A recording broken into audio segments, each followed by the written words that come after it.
This is Radio Free Asia. The following program is in Lao. This is Radio Free Asia.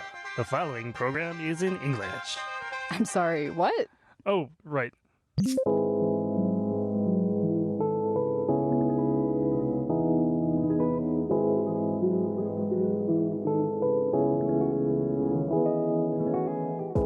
Hey, what's shaking, everybody? It's time for another fun episode of RFA Insider. That was Eugene, I'm Amy, and today's episode is all about the politics of language. So in today's rundown, we're going to talk about how people speak or write in two RFA broadcast languages and the possible implications of using certain words, spellings, or writing styles. And then on How It's Made, we brought in Max Avary, the Deputy Director of the Lao Service, to discuss RFA's recent shift from traditional Lao to modern Lao, what the advantages of both systems are, and ultimately why RFA decided to make a change. All of that and more coming up on RFA Insider.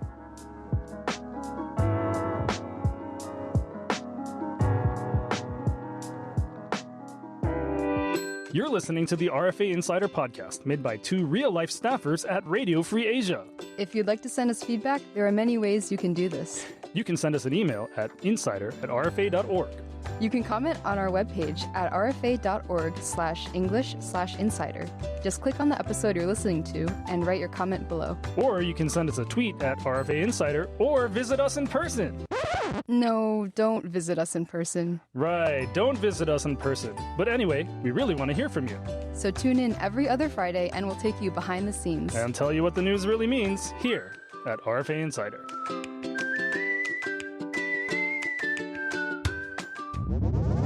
Okay, welcome back to RFA Insider. How are you doing today, Amy? I'm congested, but hanging in there. Yeah, so Amy was a little bit sick yesterday, but, at least she's not recording sick like I did in a few episodes back. We're just trucking through. Trucking, keep on trucking, to go back to a popular 70s meme/slogan. But anyway, on that note, it's time once again for Podcast Free Asia. So normally on Podcast Free Asia, we mentioned before that it's the segment of the show that has content that does not fit into the other segments. And we have no special announcements or corrections to go through today. So I'm actually going to use this segment to kind of lead into what our topic is today. So Amy, have you ever thought that the way we spell words in English is kind of weird? Yes, and I think we might think about this more than others, just as being English teachers in Japan for a while. Yes. I remember people would sometimes ask me, like, why? Well, they would ask me more grammar questions, like, why do you play the violin, but you don't play the baseball? You know what I mean? But also they would say, like, why are there two L's in baseball, for example, or why is there an E in baseball? Right. So it's a good question. So let's take the word knife, for example. It's spelled with both a silent consonant and a silent vowel. So we don't say the K in knife and we don't say the E in knife. Why do you think that's there? I'm going to go back to my English teacher phrase, which is, it's just like that. It's just like that sometimes? Yeah. Okay. Well, the answer is actually because spelling is kind of a snapshot in time. So whenever they decided they were going to spell things that way, those consonants were pronounced. So it reflects the way the language kind of used to be, right? Okay. So, of course, language is always constantly evolving, but we've continued to spell knife that way, even though they are silent today. Oh, okay. So maybe one day in the past it was knifey. Knifey. Well, I don't know about that. Like the word knee, for example, in German, it's knie. So it could be that it came from a language where they do pronounce it. Needless to say, like, it's there for a reason, but it's more reflexive of how it might have been in the past. But let's say we wanted to update the spelling. How might we spell knife to be more reflective of how we say it today? I would say like NYAF or... Yeah. or... Oh, you're from the South, right? Yeah. NAIF? NAIF. Yeah, I would go with the NI with a little diacritic mark at the top to indicate that it's a long I rather than a short I, and then F. But here's how we get to the problem. Let's say we change all the words in the English language to sound like they are pronounced. So in the phrase glass of water, are we going to spell it like glass of water? Or are we going to say glass of water?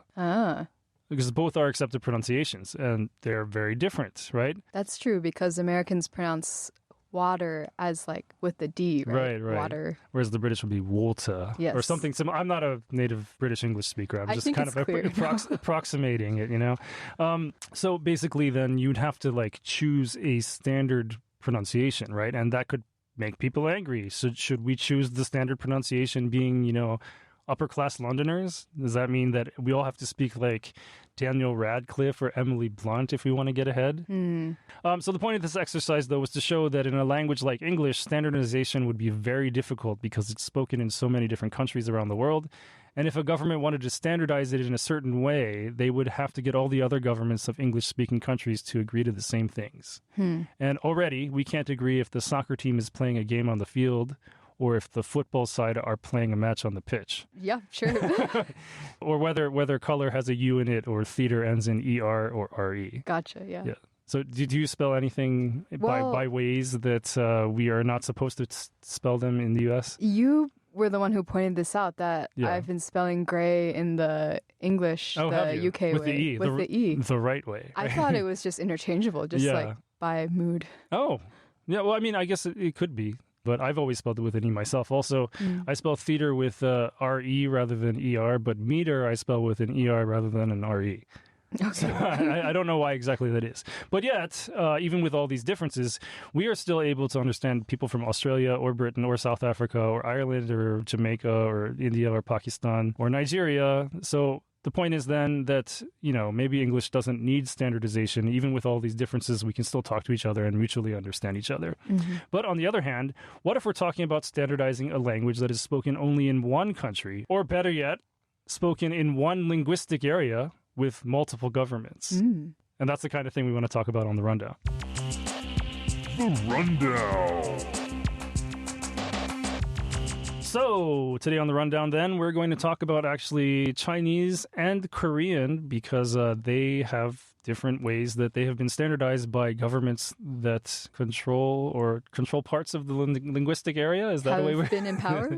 Yeah, okay. So let's talk a little bit about Chinese. First of all, we're talking mostly about the writing system there. There's simplified Chinese and there's traditional Chinese. Well, I want to preface this by saying that I'm quite a lackluster American-born Taiwanese. So I'm illiterate. So I'm not maybe the best person to ask, but I will do my best. And if anyone has thoughts or, begs to differ, then we'd love to hear from you. Okay. As and the yes, next yes, Podcast please, Free Asia. Please do send us your comments and complaints. I will say this, though, you're probably the best qualified in the room. So Okay. let's go with that. All right. So I guess to explain, you'd have to start with how Chinese characters work.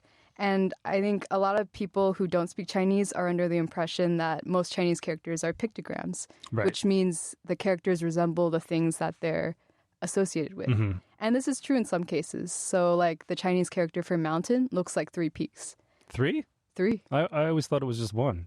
Nope. It's like Oh, 1, 2, 3. Yeah, but I mean, okay, I see. Yeah. I thought it was one big. You could also big interpret mountain, it but- as a big mountain. Okay, that's cool.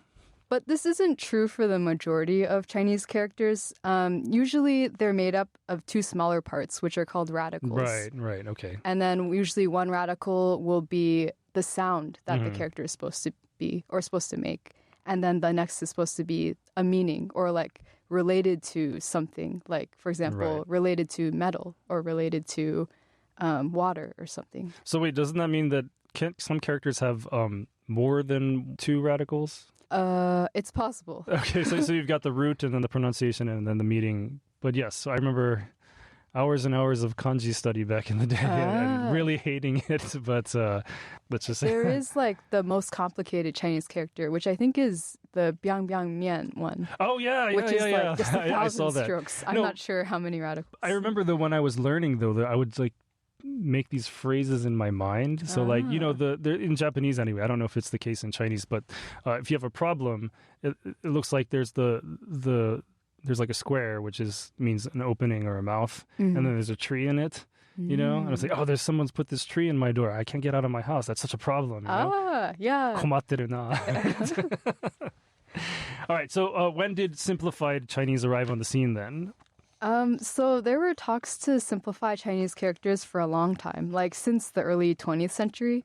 A lot of scholars argue that it was so complex, the writing system, that it was impeding literacy rates and therefore economic development. Starting in the 1950s, the People's Republic, which was the government at that time until now, PRC, finally got around to simplifying the characters. So just briefly, one of the ways they did so was by replacing the phonetic radical, the one that shows you how to sound out the character, with a simpler one with the same sound. Okay. Another way they would do this would be to drop the radical that alluded to the meaning altogether, so you could only see the phonetic. There are a lot of other ways they did this as well, but just for brevity's sake, we'll say two of the main examples. But sometimes wasn't this political? Like if you look at the character, the simplified character for country, the first original version of it was like a box with the character for king in there, and then they added a stroke because they don't want to have kings in communist China. So that it became the box with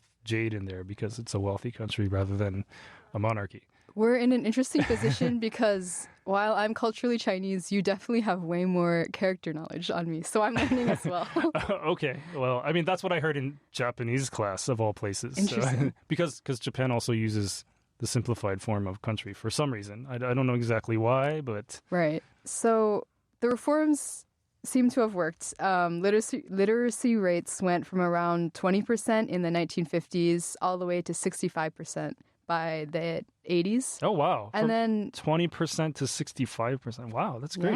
Yeah. And then these days it's about 92% in China. Okay, but we can't really say that it's only simplification of Chinese that did this. Like I think more people are going to school or finding reasons to go to school because China's no longer as much of an agricultural society as it used to be, probably. Right, like causation, correlation. Yeah, sure. But anyway, it probably did contribute. So which areas of the world use which system? So mainland China and then Singapore, Malaysia, and Indonesia, they all use simplified characters. And it's easier to remember which places do use traditional, which is only Taiwan, Hong Kong, and Macau, and as well as some overseas Chinese communities, like, for example, in the U.S. Okay, in the U.S. Doesn't it matter, like, which country they are immigrating from? For sure. Some immigrant communities in the U.S. Oh, okay. So I guess from that question that I just asked you there, so like, what about, is adherence to one or the other, is that in some ways a political statement? Like if you're ethnically Chinese and you use traditional, does that mean you're aligned with Taiwan? Or if you use simplified, does that mean you're aligned with Beijing?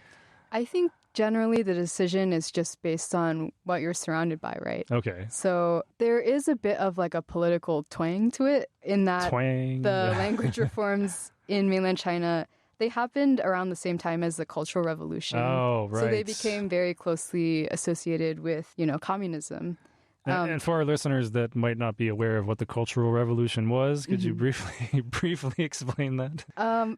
It was a time when the communists took power and they started to do away with some of the old systems that they believed were holding China back. But going back to the language reform, they've been simmering for a long time before the communists took power, right? It was just that they were instituted at this time. Ah, I see. But, so you're saying then if the ROC had remained in control of the mainland, some of these things might have still happened anyway? Right. Okay, all right. Possibly just a matter of timing. Okay. But I think Taiwan's preservation of traditional characters, much like its preservation of other like traditional Chinese cultural artifacts, is a point of national identity. And it became more so when Taiwan opened its doors to Chinese tourism, I think in 2008, where there were fears of mainlandization. So wait, before that, people from China were not allowed to visit Taiwan? I'm not sure, but I think 2008 was like the official, like, fling the doors open, like, yeah, sure. But at that time, the Taiwanese president, directly said, hey, stop publishing tourism material in simplified. Like, let's just stick to traditional and let them experience Taiwan the way it is. Yeah, because in some ways, if you're coming over as a tourist, you'd want to see some of the things that are different, right? Right. So that would be like, oh, wow, I have to relearn how to read now that I'm in this other country.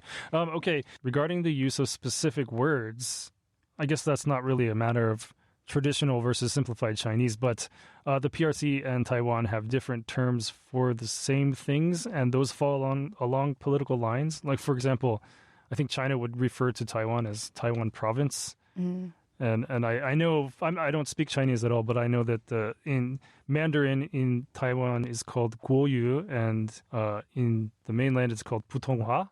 So is that a political thing also, or is that just the way it is? Eugene, this was such a trying question. So I guess to hone in on the example of Putonghua versus Guoyu, both terms refer to Mandarin. So Putonghua is the term used by the People's Republic of China, which is the mainland government. And it just translates into common language. Oh, which is common, not standard. Yes, or around the same, meaning. Okay, I see. Nowadays, it refers to like that Beijing dialect that you see like newscasters use on TV. Right. Meanwhile, Guoyu is the term used by the Republic of China, which is Taiwan's government, and it translates into like national language. So actually a little bit more political than maybe standard or common language. It's the Mandarin spoken in Taiwan, or it refers to so. Yeah. So there are some differences in tone and vocabulary since the Mandarin in Taiwan was influenced by Hokkien and Japanese. Okay. I also wonder, though, like the capital of mainland China when it was controlled by the ROC was not Beijing, right? It was Nanjing. Right. So is it also like surrounded or centered on that at all, or? There was a push for Putonghua, I guess, later, maybe in the 2000s, I believe, where they really started. And at that point, Beijing had become the standardized dialect. Okay, but Guoyu in Taipei is not the same as Putonghua centered on Beijing, or it is. I'm confused slightly. They both mean Mandarin. They both mean Mandarin, but yes. the Mandarin they're referring to is a little different. Okay, I would say. Okay, but politically, of course, both these terms are kind of insensitive to the indigenous communities and like the ethnic minorities who live in both these places. Okay, so earlier you corrected me when I said that multiple governments in one country for this specific discussion, but we're going to talk about Korea now, and yes. I would say that is two separate governments in one country. All right, let's get into it. Let's get into it. All right. So I'll start. When did the Korean language start to diverge into like North and South dialects that we know now? Okay, so there aren't only just two dialects of Korean. There's like, I think 8 or 9, or it depends. The more rural you go, the more different people speak, and that's developed over thousands and thousands of years. Okay. So if you go looking at history, there's the Three Kingdoms period, and that was divided into Goguryeo in the north, Baekje in the southwest, and Silla in the southeast. Silla eventually unified the peninsula by defeating the other two kingdoms. And so the language that Koreans speak today is kind of a derivative of what they spoke in Silla. Interesting. I didn't know that. Yeah, but the main geographical divisions of the major dialects is the southeast, the southwest, and I guess Seoul and the surrounding areas, in South Korea anyway. So, I mean, of course, there are more, but Busan is in the southeast, and they have a very distinctive dialect there that is very difficult for me to understand anyway. And then the southwest is the Cholla dialect, which that's somewhat easier for me to understand. But if you're talking about me myself, then I understand Seoul the best. But I don't think that's what you're really asking about, are you? So you're asking when did they start to diverge in ways that are not related to regionalism, and that's related to standardization efforts by the governments of North and South Korea, who independently of each other decided that they would revise spellings or even police whether loan words can make their way into the language or not. So let's get an example. We'll use your name as actually an example. So your family name, of course. Less special. Not Amy. So it's spelled Lee in English. In North Korea, they would spell it with the consonant, either L or R. L and R is the same thing in Korean, as you know. It's just the one, I wouldn't say character, but alphabetic letter. So they would have the consonant L or R in front of E, and it would be read like Li or Li. But in the South, the consonant has disappeared, so that actually ends up as E. But that's not a change that happened since the division of Korea after World War II. That pronunciation just naturally developed over time in the respective regions. So people far in the north would still pronounce the consonant, and people in the south would not. And that's just that's the way it was. But that didn't become standardized, at least until after Korea was liberated from Japanese rule. And I guess the people in the South decided they were going to keep it without the consonant because that's based more on how they were speaking it. Okay. Whereas people in the north, they re-added the consonant. So you're saying all of these differences existed before World War II, but they were set into stone afterwards. Right, when the government of the north and the government of the south decided to go about it in different ways. Okay. Yeah. So we were talking earlier about like a YouTube video where like you would approach Koreans on the street and say, can you try and, talk to me without using any English words? Oh, right. And they like really struggled not to say things like, I don't know, like a handyphone or something. Right. But how much do you think foreign influence in South Korea has sped up this divergence of language between the North and the South? It's an interesting way of asking the question. No, see, I don't think it's so much that the foreign influence that's causing the divergence. It's more North Korea's deliberate attempt to keep the foreign influence out. Okay. You know what I mean? Like, because naturally the foreign influence should affect the language. Right. So, like, if a new piece of technology or a new food enters the Korean lexicon, North Korea, if possible, does not call it what it is called in the language of the culture that originated it. So something like juice. It's called juice in South Korea, right? Mm-hmm. Based on the English word. But in the North, they don't call it that. They call it danmul, or sweet water, right? Oh, cute. And then another thing, this is just a random example that I picked up, a windshield wiper. In South Korea, that's called wiper, right? But in North Korea, it's bilmultakke, which is directly translated as the rainwater scrubber. Okay. Right? And then another example for sports, in soccer, the person defending the goal is called the goalkeeper in English, and in South Koreans would say 골키퍼, right? Whereas in North Korea, they call it 문지기, which translates roughly to the defender of the gate. Wow, right? that sounds so honorable. Yeah, I know, right? But there are counterexamples to this, like computer. This in North Korea, it's computer, whereas in the South Korea, it's computer versus computer, but it's still the same word, right? Right. And then I think another example that I found was internet, right? In South Korea, it's internet, and in North Korea, it's internet. Right. But because, I guess those things are so big, you can't really invent a new Korean word for internet. Right. It would be difficult. Whenever the Korean service here at Radio Free Asia, when they think that maybe a South Korean word, they write using South Korean words most of the time, but they think there's a South Korean word that won't be understood by North Koreans, then they will put in parenthesis and write what that word is in North Korean. So imagine if they're talking about soccer and they say 골키퍼, then they'll put in parentheses 문지기. Out of curiosity, so as a Korean speaker, how much of spoken North Korean can you understand? And does this differ from how much written North Korean you can understand? Okay. Well, I looked at this question and I don't think I exactly answered it the way you wanted me to. But so a lot of the vocabulary, as we've said, is very different, right?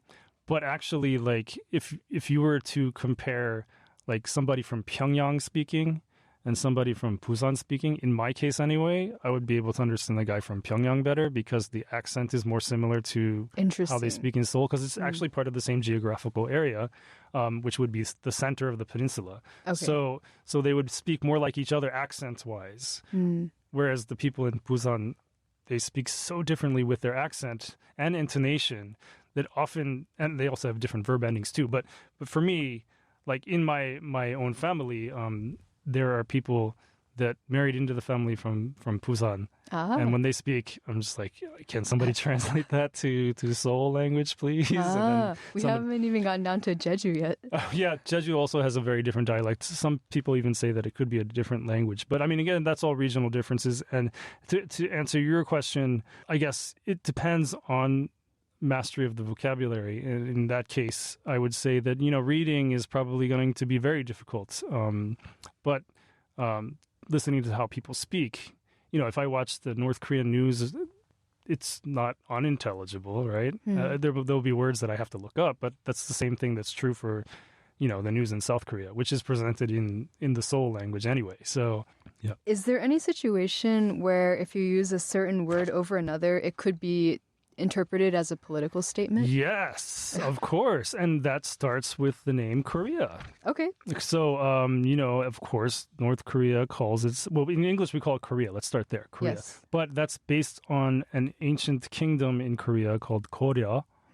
If you look at how North Korea and South Korea call themselves, they use different words. They don't use Korea, actually, or Korea or Koryo, they use Chosun in the north after the Chosun dynasty. And South Korea uses Daehanmin국 or Han. So you may have heard it called Hanguk before, of course. That is based on a different state that existed historically.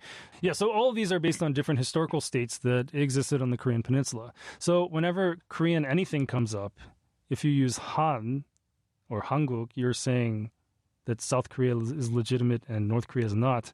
And if you use Chosun in South Korea in any situation that is not talking about the historical state that exists, the Joseon dynasty, if you were to say that our language is like Chosunmal, for example, then that's kind of weird and maybe kind of North Korea aligned, but most people wouldn't call it that. But for example, let's go with so the Korean alphabet. You studied some Korean, I'm sure. So what is the Korean alphabet called? It's called Hangul. Hangul, but in North Korea they call it Joseongul, right? And that goes for all the things with the Korea in the name. So traditional clothes, in the south it's Hanbok, in the north it's Joseonbok, right? The Korean peninsula is the Hanbando, right? But in North Korea it's Joseonbando. And the language itself, Hangugo versus Hangugo or Hangukmal. I guess Hangukmal would be Korean speak. So anyway, and then in North Korea they call it Joseonho or Joseonmal. Wait, right? So Korean beef is Hanu. Yeah. So would it be Joseonu? I guess they don't really eat meat that often in North Korea, unfortunately. And I think also Hanu is supposed to be premium. Right. And so I don't think that they would do that up there. I think they're trying to compete with the Japanese Kobe beef or Wagyu. Yes. Going with this, how do they call each other? So in South Korea, they call North Korea as Bukhan, which means North Han. And yes, people in the north refer to the south as Nam-Chosun, which would be South Chosun, right?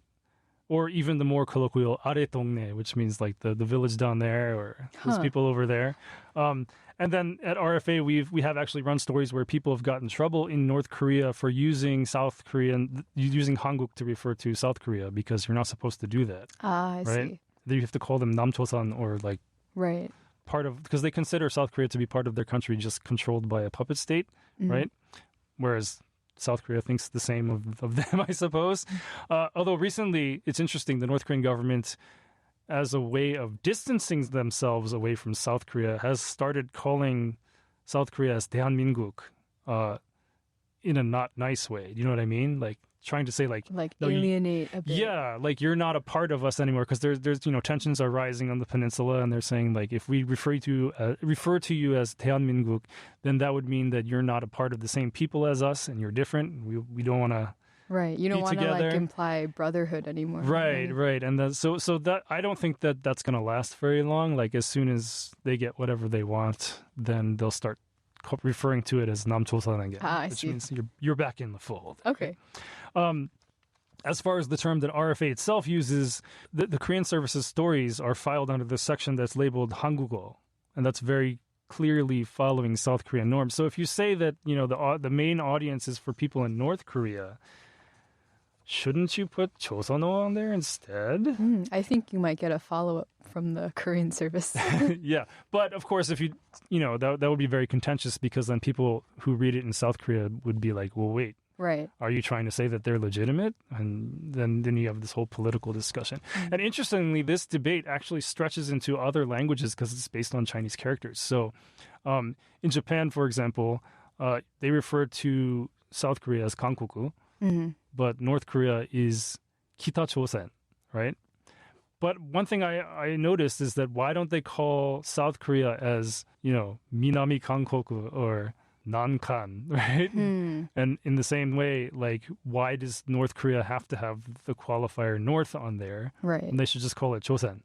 I guess because the whole peninsula is Chosen. So Japanese, I guess they are kind of aligned with South Korea because, they're part of the same alliance with the U.S. Well, not the same alliance, but they have an alliance with U.S. and South Korea does and Japan does separately. And so technically, they're all technically aligned with each other by proxy, right? So because of that, I guess there would be some kind of favoritism towards South Korea. But then at the same time, if you look at Chinese and the words they use for North Korea and South Korea there, South Korea is Hanguo, not not Nanhangwo. Right. And then North Korea is Chaoshan. Am I pronouncing that right? I've actually never heard the name for North Korea in Chinese, so Okay, also learning. I'm going by Google Translate. Oh, okay. But yeah, are they more aligned with North Korea or are they not at this point? I mean, South Korea and China normalized relations in the 90s. So, and I guess South Korea's profile as the 11th or 10th largest economy in the world is so big that if you just say Korea, then it means South Korea by default. Therefore, you don't need the qualifier South. You don't have to call it Nanhangwo. It's just Hangwo. So after this was recorded, I consulted with 2 Mandarin speakers at Radio Free Asia, and in the case of Taiwan, they say Beihan and Nanhan, or just Hanguo. They don't really use Chaoshan. Yeah, so it extends beyond the country's borders that use Chinese, if they use Chinese characters. But in English, we just use Korea, and that's clean and neutral, which is good. Well, yeah, I thought while doing research for this segment, I guess came upon some conversations about putonghua versus guoyi and stuff like that. And some people were saying, well, there's not really any way to make things like this truly neutral. You just have to pick your poison and stick with it. Yeah. But Korea is very neutral. Actually, there are times where North and South Korea were marching together in the Olympics, right? Right, yeah. And to write how they wrote Korea in Korean on their little placard, they just went Korea, right? Oh, so that way that's they nice. avoid both terms and all the political connotations for both of them. That's interesting. By stepping outside your own language, you can find neutrality. Right. But anyway, that has been a good and interesting rundown. Stay tuned for how it's made. 어떻게 만들었지? 他们录皮打嘞。怎么做的? How it's made. This is Radio Free Asia. The following program is in Lao.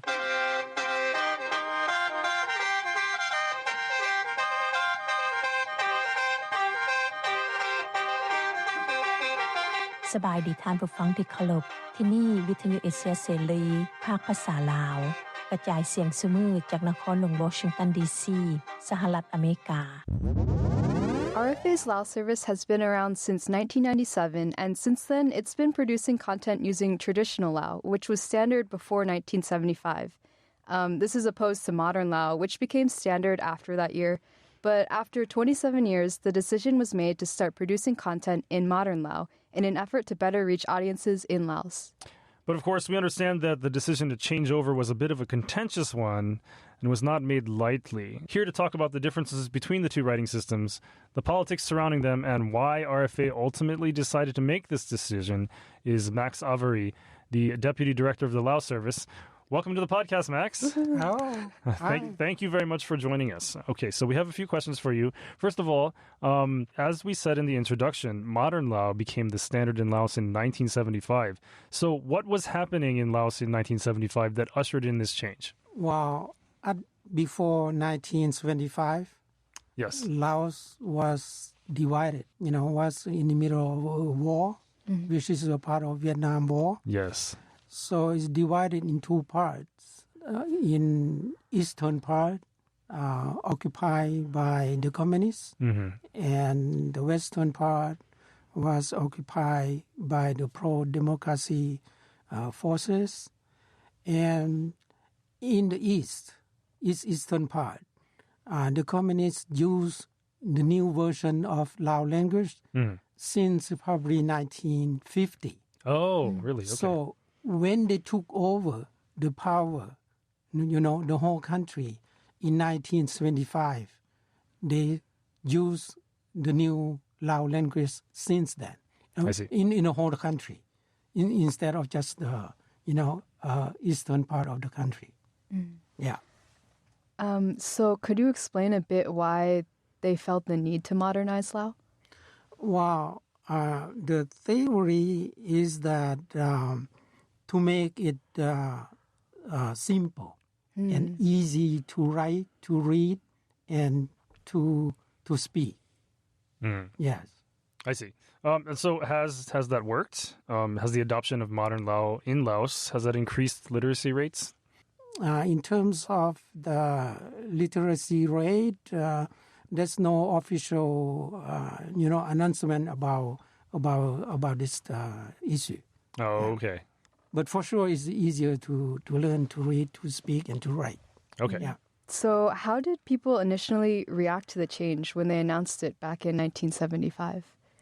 Well, at that time, I think people didn't have choice because, Yeah. the communists take over and, of course, they impose the new Lao language on the people in the whole country.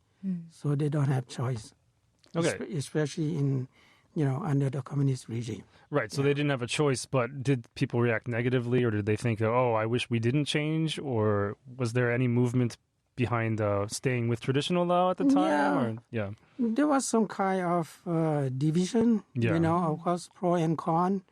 But Yeah, of course, maybe some people were like, yeah, this is great. Wonderful. We're going to make it easier for us to learn this. Yeah. But as I said, the corn forces, people who oppose to the new language, they were defeated. They had no say, No say in the voice. matter. Yeah. I'm At all. curious if the divide was geographical at all, because you mentioned East and West. Yeah. Was one side of the country more opposed or more supportive of the change? Yeah. In the western part of the country, which is along the Mekong River, from the north all the way to south, people are a little bit more educated, and of course they would like to stick with the old version. Oh, interesting. Yeah, because they believe that version is it's the right way, for the Lao language. Yeah. I see. So can you tell us some of the major differences between traditional Lao and modern Lao? Right. I'm curious about this because we've heard much about Yes. the change, but I Yeah. guess to us it's all Lao. We can't Yes, tell. there are a lot of differences. For example, the best word to explain to answer this question is the word guru. Guru. Guru. Guru. In English it's a guru as well. Oh, okay. But I think it comes from Pali and Sanskrit. Okay. India, from India. Right. So the original word is guru. Yes. But in old Lao language, we keep crew. Oh, You know, so it kind of goes blends together. Almost the same as guru, Right. crew. But in Lao language, they say only ku. See, it's So they- only one syllable, one word. Yeah. But crew is two syllables. I see. It's more difficult to say, more difficult to write, but ku is easier to say, easier to write. Okay. Yeah. Now, when you switch from modern Lao to traditional Lao, is it just traditional. the other way around? Yeah. Right? Is it just a matter of spelling then, or are there also words that are? Also word as well. Yeah. For example, the names of the month, some months. For example, the month of January. Yes. In all Lao language, we keep, of course, again, the root of the word. The word is mokra. Mokra. Mokra. Okay, you notice that there's a word R in there. Yes, and the Mokra. kind of rolling R. Yeah. Rolling. Which is the word from, again, Pali Sanskrit. A lot of words, contain the letter R. Yes. But in modern Lao, they use mangkon. Oh. Wow, that's Mangkon. very, very different. Very different. Wow. Yeah. So where is that word derived from? Mangkon, mokra, CMM, almost the same. Almost I would say that the second one sounds almost like Thai. Would that No, be, the first one is Thai. Okay. Mokra is Thai. Yeah, I guess I'm not an expert on this, obviously. Yeah. Okay. Remember in Thai language, Yeah. they keep all the roots. Okay. Yeah. Okay. So then that means that the traditional Lao is more similar to Thai than modern Lao? Would that be accurate to say that? Okay. Yeah, of course. So what would you say are the respective strengths and weaknesses of each system? You already mentioned that modern Lao is easier to read and write for people to pick it up when they're learning. But are there any other advantages or disadvantages? Yeah, the strengths of the old version is that, most people like the old version because they believe that it's more grammatically correct because we have all the roots, from Pali and Sanskrit, even from Buddhism, a lot of words, a lot of Lao words, come from Buddhism as well. So it's correct. It's, to read, to write, to speak. But in new language, in new Lao language, again, as I said, it's easier to read, easier to write, and easier to speak. The word school. School, yes. Yeah.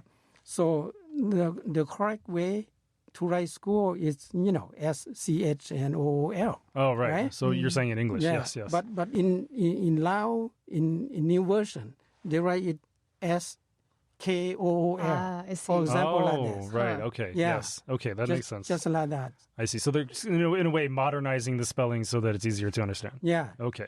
All right. So let's fast forward to the year 1997 when the Lao service was founded. Why didn't RFA go with modern Lao back then? Why didn't they just start in modern Lao? Yeah, that's, again, very good question. Of course, the Lao language issue is a little bit political. As I said, Lao was divided, and of course the pro-democracy people, also probably including royalists. They believe royalists. that the old Lao is the best version of Lao language. So especially at that time, the person who was responsible, to make decision about the language. So she decided to stick with the old Lao language. I see. Yeah.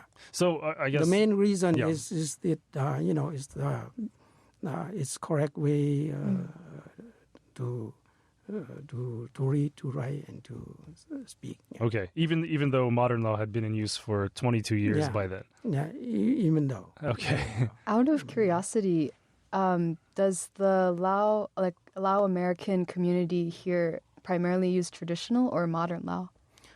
As I said, people of older generation like me, usually they are, right now in retirement age, 60, even more than 60 years old, 70. They still read, write in old way. Yeah. But maybe their children, like the second generation, would they learn traditional? They don't learn Lao. They don't read, write. I see. Right, because they're the diaspora. Almost nobody. I see.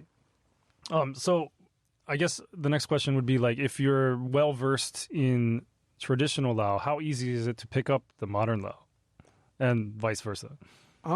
Very easy because very easy. It's spelled exactly the way it sounds. It's spelled phonetically. Okay. The way it sounds. You don't have to make a lot of effort to learn, to write, and to read.